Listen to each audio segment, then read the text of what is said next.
My phone reads 1703. The stairwells leading up through each floor in the apartment block has a kind of middle floor between each actual level of the building. This let the stairs go up one way and up the other way, keeping the stairs as a spiral. I'm sitting there, jammed between the second and third floor.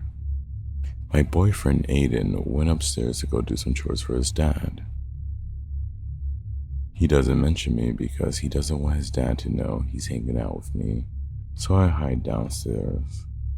I hide just far enough so his dad can't see me if I exit the room on the fourth floor. So I stood there, sitting, all alone, and just waiting. There's no sound or buzzing from the lights, but they slightly flicker, one shade of light brighter than the other, and the other one being just a shade darker. You can't notice it unless you're standing still and spacing out staring at the red carpet that covers the stairs.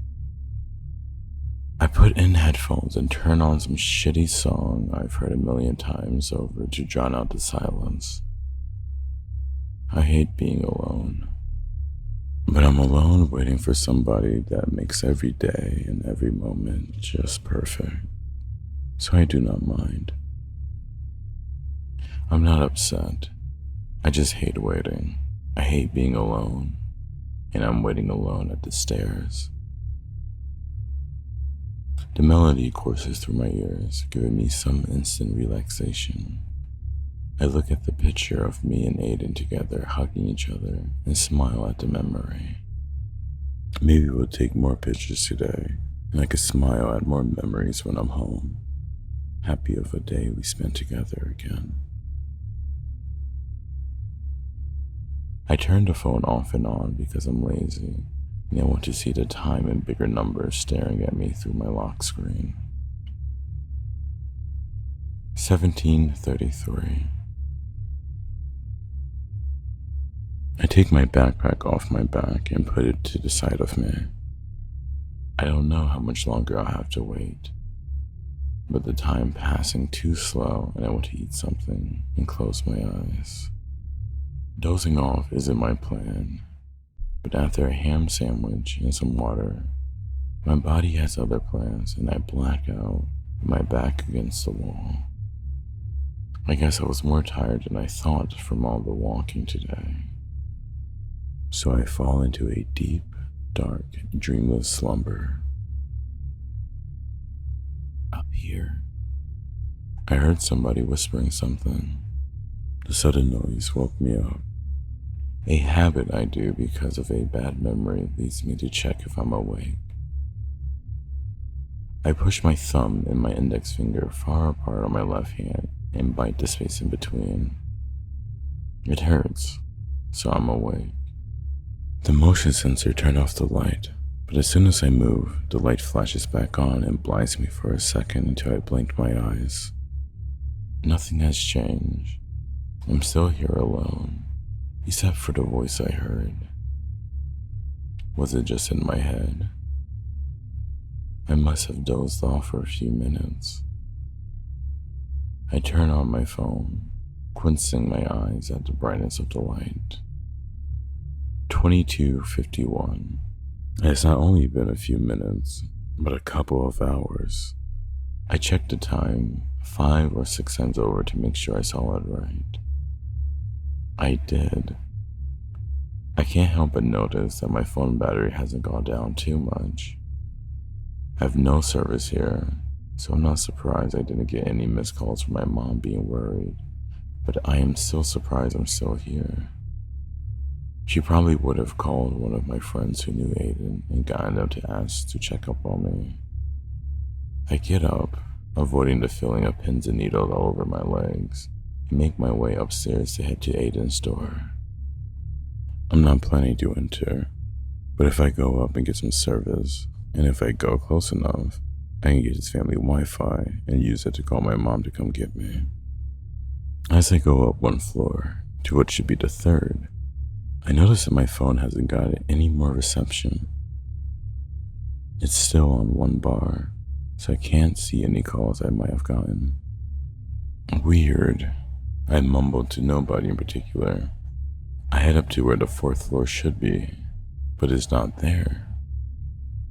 It's just another floor that leads to another floor, but something in my stomach sinks, and I check my phone desperately to hope there's at least a signal here. To no surprise, there wasn't. Maybe I mixed up which floor I was on. There's no numbers anywhere, so if I was between the first and second floor, the next floor should have been the fourth. I lean over to the stairs, to the gap between each staircase and floor, and look up to see if the ceiling is close or far away, indicating which floor I should be on. What I see makes my heart drop. There is no ceiling. There is no end. There is no fourth floor. There is no top. I look down and see there's no ground either, no bottom floor. I run up the stairs so my heart is beating out of my chest. I scream Aiden till it feels like I'm choking on his name. It's just me. I'm alone. I'm alone on the stairwell by myself, and there's nobody here to save me. So I stop. I do not know what floor I'm on, but I decide that running up the stairs screaming frantically isn't working. So I sat down and examined my options. My bag's about 20 floors down, so I should probably go get it so I at least have the remaining food to help keep me alive a little bit longer, because who knows how long I'll be stuck here. There's still the apartments themselves that I can check. There's an elevator, and then there's my phone. When I turned it on, I noticed the time. 23:35. I pressed the phone symbol on the bottom left and dialed 911. No signal. I unlocked my phone and stared at the wallpaper for a moment, admiring the photo of Aiden smiling. I wish I kissed him one last time before he went upstairs. I swipe down and hold on to the Wi-Fi button to check if there's any connection. There's nothing. My battery is at 34% and is going down, so I should preserve the battery as much as I can. I try calling the elevator, but the button doesn't do anything. I kick the elevator door in anger and move into the door leading into the apartments on the floor. The way that the block is built, each floor has a door on the left that leads into an apartment on the left and one apartment on the right. Other blocks have 2 doors on the right and 2 doors on the left. But not this one for whatever reason. The door leading into the apartments open, but neither of the apartments themselves open up. I knock and shout for help as much as my throat lets me, but I'm greeted back with silence. Nobody answered my call for help.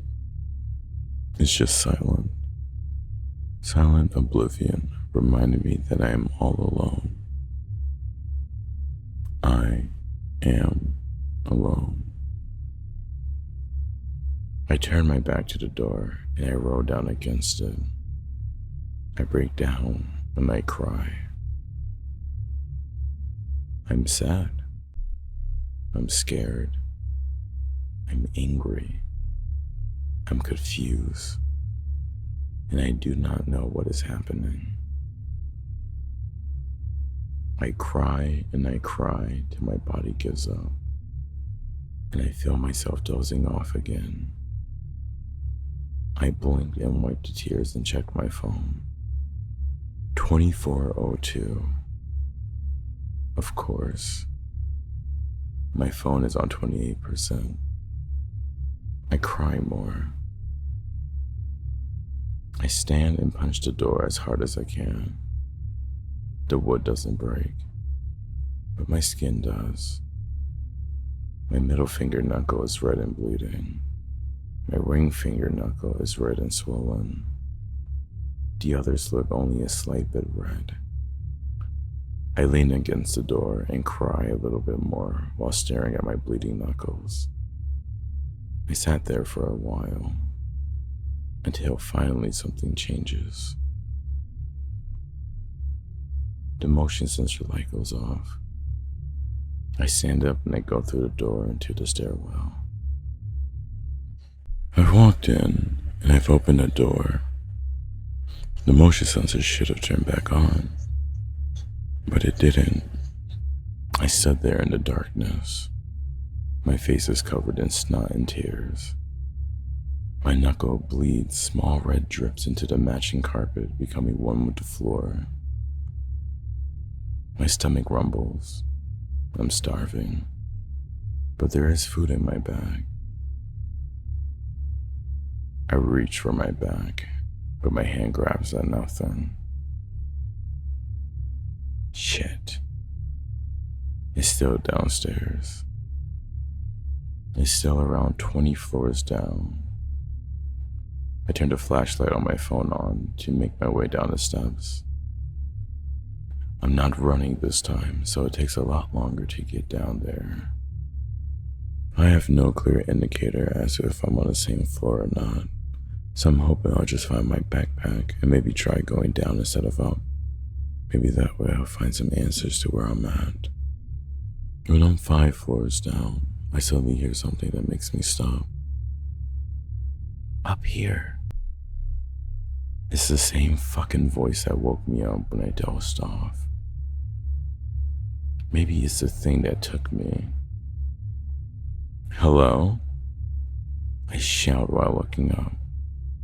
Nobody responds. I lean my head over the railing and look up and I see nothing. I use my phone and flash upwards.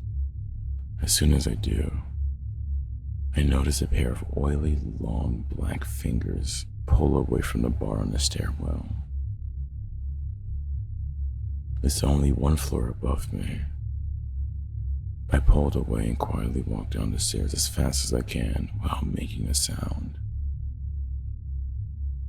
I am scared, but I made too much noise and it pulled away so it knows where I'm at.